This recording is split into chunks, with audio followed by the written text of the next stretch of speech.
Hello and welcome back to this 30-day series. I'm Nicole, and as you know, if you're tuning in here today, I am doing a diary form series where I share with you things that are coming up for me along my path of choosing to live in alignment with my heart's call, my intuition, my body's wisdom.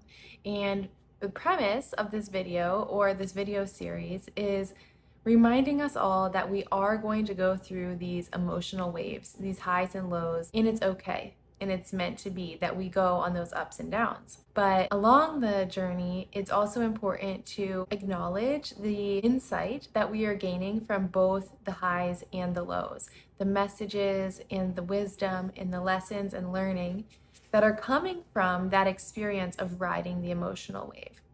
And today I'm coming to you after a day of a lot of emotional highs and lows yesterday. If you watched yesterday's video, you know that I went on a lot of ups and downs, and it was quite emotionally taxing. I felt a lot energetically. I was processing a lot, releasing a lot, integrating a lot, and that takes it out of us. That is almost like a full-time job just to process, feel, and move through all of the big emotions that our body needs to move through in order to come out the other side. And as I mentioned, I believe in that video, it's these increments that we go through, and our body brings up whatever it is ready to move through at that time. So I had a big chunk that was ready to come up and to be released and to be felt and to be processed yesterday. So today I found that my body needed a lot more rest. And I really truly believe that that's because of all of the processing takes a lot of energy. And I wanted to honor that my body was asking for rest today. So instead of pushing it too hard, I tried to make choices where I could to listen to what my body was asking for. And that looked like in yoga, taking a couple extra child's poses instead of doing a whole chaturanga series. And that looked like this afternoon when I wanted to get a lot of work done, taking my work with me to the pool so that I could take a little cat nap in the sun before working on the things that I was doing, and doing that a little bit more leisurely. So taking a swim break and taking a sun break and not putting too much pressure on myself to power through when my body was clearly telling me that it needed rest. So I share that with you to remind you, if you're moving through a lot, if you're processing a lot, or just if your body is simply communicating to you, how can you listen to your body today and give it a little bit more of what it needs and what it's asking for? Because this is so important.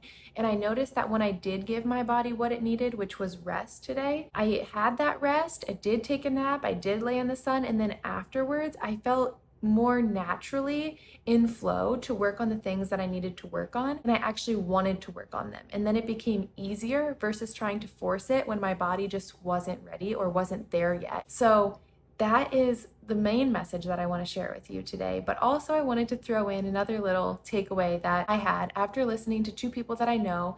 One person was giving the other advice or food for thought, basically, and she was saying how you'll learn based on your mistakes. And that struck me in a way that she did not intend it to. It wasn't directed towards me, but I did perceive it in my own lens. So realizing that there is probably a lot of people in my life that think I'm doing it wrong, or that think I could be doing it better, or maybe even think that I will regret the choices that I'm making now and view them as mistakes later. But my ultimate goal is really to not let those voices drown out my own inner voice, because there's a lot of people in this world and in our lives in general that won't necessarily agree with our choices, and that's because they're not you. They're not in your shoes. So they can't feel your body's wisdom. They can't feel your intuition. They can't feel your heart's call. All they have to base it off of is their own life experience and also what they see as normal in society. So if you're living in an untraditional life like I am, please know that anyone else who may be giving you advice is giving you that advice from their own lens. And if you don't want to live from the same lens or the same reality that they're a part of, it's really, really important that you don't let their voices drown out your own inner voice. So I know that that can be hard in the moment, especially when we feel like we may be floundering or life is going a little bit harder than what we want it to be, and we feel like others may be looking at us as failures or not good enough, that can kind of melt into our own view of ourselves if we're not careful. But go back to, what am I basing this off of? What am I basing my decisions off of?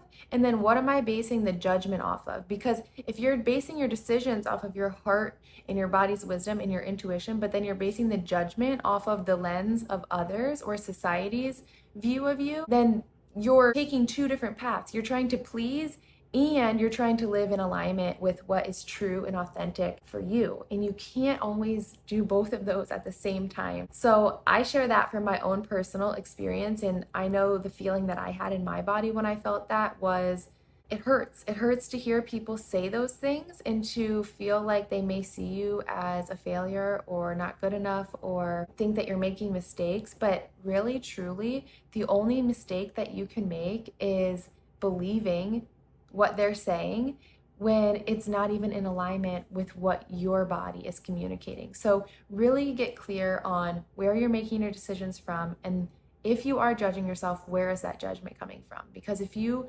come back to your heart and your body's wisdom, I'm sure you won't be judging yourself as harshly from that place, because you know what is right for you, and that's what's important. So I hope that this message touches you today, if this is something that you're moving through or that you're up against in your own life. I look forward to seeing you back here for tomorrow.